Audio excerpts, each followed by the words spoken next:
This is MJ, author, artist, analyzer. Join me for another episode of Red Panda Report. This is episode 17 of Red Panda Adventures that I'm going to be covering. It is called Merlin's Tomb. Let me read the copy for it. Dark forces are gathering on the horizon. Powers that have long slept and now awaken to a new world, ripe for the plucking. Ancient secrets are whispered that, were they spoken loudly, would threaten all that lives. Kind of a tall order for a masked mystery man and his trusty sidekick. But when a friend's life is at stake, the Red Panda must turn to a mystery figure from his past to help him seal Merlin's tomb. So this was originally aired on, or released on December 2nd, 2006, written and directed by Greg Taylor, voice of the Red Panda.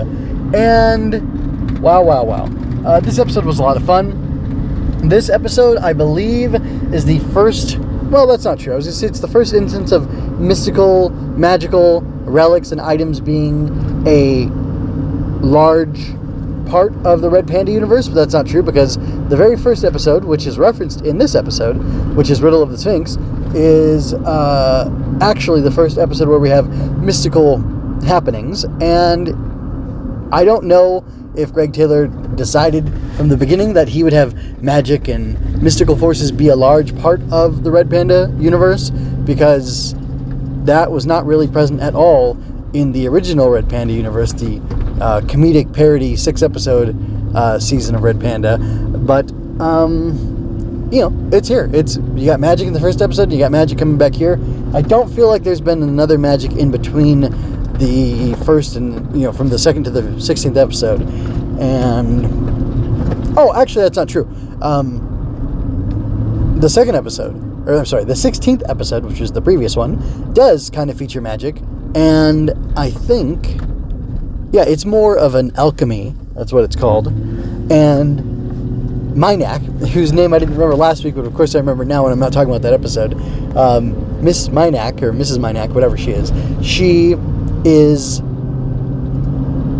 alluding to the fact that she's been alive for many lifetimes, and that she's done that at the cost of the lives of innocent women, I would presume, whose souls she has somehow consumed and taken from them in order to fuel herself and give herself an extra long life.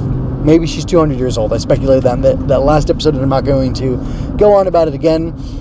Maxwell Falcone, the stranger, who features heavily in this episode, he was one of the people who helped train Red Panda.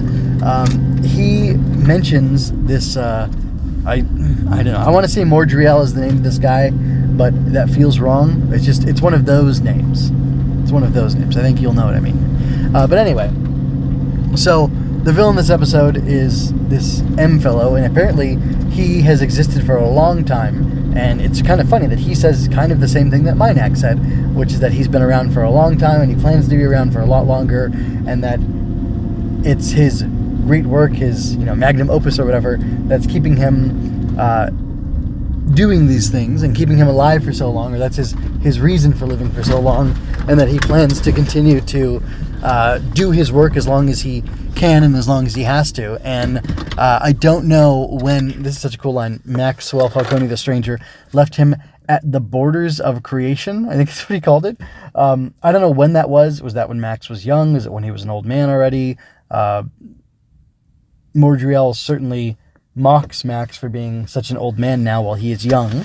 And yet, he mentions the fact that his youth and continued vitality has also come at a great cost. That's a cost to himself, where he is somewhat always existing in on the edges of darkness, in shadow. He has like a non-permanent, how do you say that? Like state of existence. And part of him is, I think, existing in another world beyond our own. And that's where a lot of these other mystical, magical threats are going to come from this other world beyond our own. The next world over, basically, is I think how they sum it up. And that's pretty interesting. And I think this is really seeding a major element of Red Panda storytelling that'll go into the future and really not carry the show, but it'll be a large part of the show at different points. And Taylor shifts focus through different supervillains and through different types of threats, but World War II is coming, so it definitely plays a part in Red Panda, a major part at some point. So that's pretty interesting, and it's interesting to see how much of it, how this magical stuff touches on that, and how early on he was messing around with the magic items and the science of magic, or the idea that magic is a sufficiently advanced form of science from another world, so to speak. Even though it's not. It is magical, but it's traceable and detectable and quantifiable to some extent, even though I think that's disproven at one point or another. But it's very fuzzy, and it's done in a very soft magic system kind of way, which I think is good. It gives maximum flexibility to the author. So anyway, I've talked about or around a lot of the stuff in this episode without talking about the episode very much. It was an enjoyable episode. I liked seeing the little moment between Kit. Like, as much as Greg Taylor does a great performance, Clarissa Donnelly also does a wonderful job as the flying squirrel. And she really steals the show, and he writes the show so that she can steal the show a lot of the time. Because as cool as Red Panda is, I feel like Taylor likes Kit better. He likes Flying Squirrel better. And that's fine.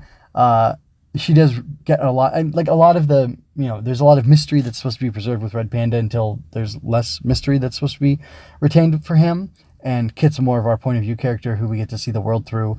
And that works for sure. But it's interesting. It's just interesting that he's, the main character. He's carrying this thing, or he's the main character, but really she carries so much of the narrative thrust and the narrative, like the hook, and like she makes you care because she has her vulnerabilities and her not weaknesses, but just things that she's sensitive about. And by listening to their stories, we kind of get to be sensitive about them too. You learn this episode specifically that she is sweet on the big guy, and you learn about how, this is a very romantic line, that across like 1,000 miles in 100 years you still would be connected and bonded with this red panda of yours. And that's a really cool idea. And it was, I didn't give me chills or anything. It was a cool moment and a great line. And I thought, wow, that's pretty romantic. It's pretty romantic. So, there's something brewing, and you'll just have to stick around to see that come to fruition and blossom into something beautiful. But anyway, it was exciting. It was fun. We had a hammy villain who was threatening the professor. Professor C was great. Or Dr. Chronopoulos was great. He's a ton of fun.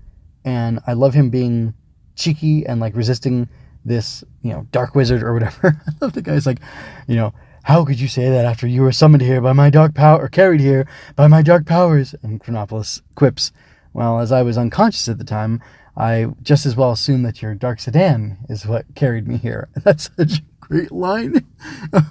And he's a weird character because he's like kind of like forgetful, nutty professor. Like at one point, I'll say this. At one point, I feared that he was losing his mind, but his mind always remained intact throughout the series, I believe. Minor potential spoilers. But yeah, he always seems a little out of it. But he really got to shine here, and he was a lot of fun. I don't want to talk for too much longer because I want to keep these episodes shorter. It was a lot of fun to listen to. Seed stuff for the future, both with the story and the character arcs. And it was very entertaining. First and foremost, it was entertaining, and I like it because of that. So anyway, if you'd like to share your thoughts on Red Panda Adventures with me, go ahead. The plan is to keep going at a steady clip and just do one episode a week from here on out. And hopefully I do that, and hopefully you can join me in enjoying the Red Panda Adventures, talking about them and having a good time. I hope you enjoyed that. Subscribe to keep up with me. Like and share to help me reach more people like you. And go to mjmunoz.com to find your next favorite thing. And don't forget to let your voice be heard. Stories are always better when you're part of the conversation. Until next time, be well. This is MJ signing out. This has been a Story Over Everything production.